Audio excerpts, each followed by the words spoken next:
بسم اللہ الرحمن الرحیم۔ کسی صاحب نے پوچھا ہے کہ خواب کی تعبیر سے متعلق کوئی کتاب ہو تو بتائیں۔ یاد رکھنا چاہیے کہ خواب کی تعبیر سے متعلق یوں تو بازار میں کتب خانوں میں بہت ساری کتابیں دستیاب ہیں، مل جاتی ہیں، جن میں بہت سے خوابوں کی تعبیر بھی لکھی ہوئی ہے کہ اگر آپ نے اپنے خواب میں کوئی جانور دیکھا، کوئی پرندہ دیکھا، کوئی چیز دیکھی تو اس خواب کی تعبیر یہ ہے۔ لیکن صرف کتابوں میں دیکھنے سے ہم اپنی خواب کی تعبیر نہیں جان سکتے ہیں۔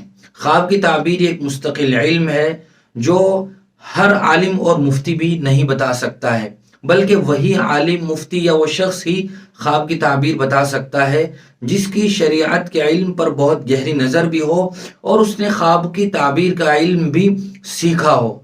بہت بڑے ایک زبردست عالم گزرے ہیں جن کا نام علامہ ابن سیرین ہے۔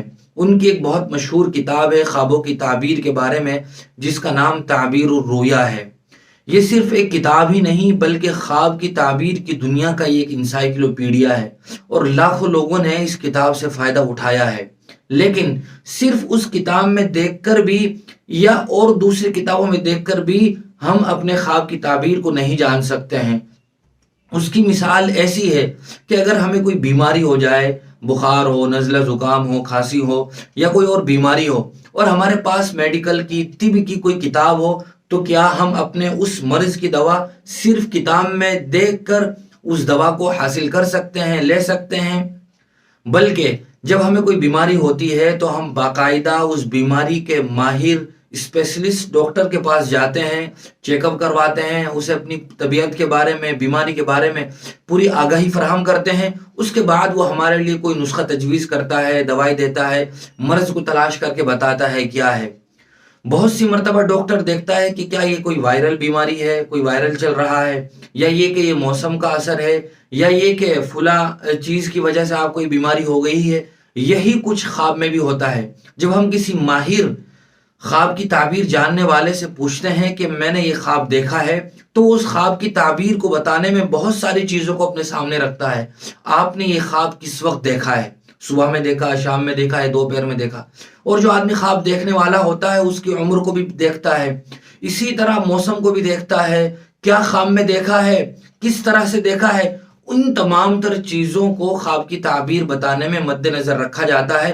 اس کے بعد کوئی ماہر جانکر آدمی اس خواب کی تعبیر بتاتا ہے۔ لہذا خواب کی تعبیر کی یوں تو بہت سی کتابیں ہیں، جیسے میں نے ابھی آپ کو بتایا تعبیر الرؤیا بہت مشہور زبردست کتاب ہے۔ اسی طرح ایک کتاب ہے اردو میں آپ کا خواب اور اس کی تعبیر، اس طرح جڑی ہوئی بہت سی کتابیں ہیں۔ لیکن ہم ان کتابوں میں کوئی خواب کی تعبیر دیکھنے اور یہ سمجھے کہ یہی میرے خواب کی تعبیر ہے، یہ کوئی ضروری نہیں ہے۔ حضور اکرم صلی اللہ علیہ وسلم نے بھی خواب کے بارے میں بہت سی باتیں بیان فرمائی ہیں کہ بہت سی چیزیں ایسی ہوتی ہیں کہ جن کو آدمی سوتے ہوئے دیکھتا ہے، وہ صرف شیطانی وسوسے ہوتے ہیں، ان کی کوئی تعبیر ہوتی ہی نہیں ہے۔ بہت سارے خواب ایسے بھی ہوتے ہیں جو مبشرات یعنی خوشخبری اور بشارت سے تعلق رکھتے ہیں، وہ کوئی اچھی چیزوں کا اشارہ ہوتے ہیں۔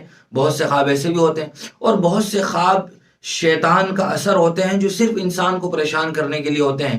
اسی لیے حضور اکرم صلی اللہ علیہ وسلم نے دعا بتائی کہ اگر تم کوئی ڈراؤنا یا برا خواب دیکھو تو یہ دعا پڑھ لو، اعوذ باللہ من شر هذه الرؤیا۔ اس طرح کی اور بھی دعائیں ہیں۔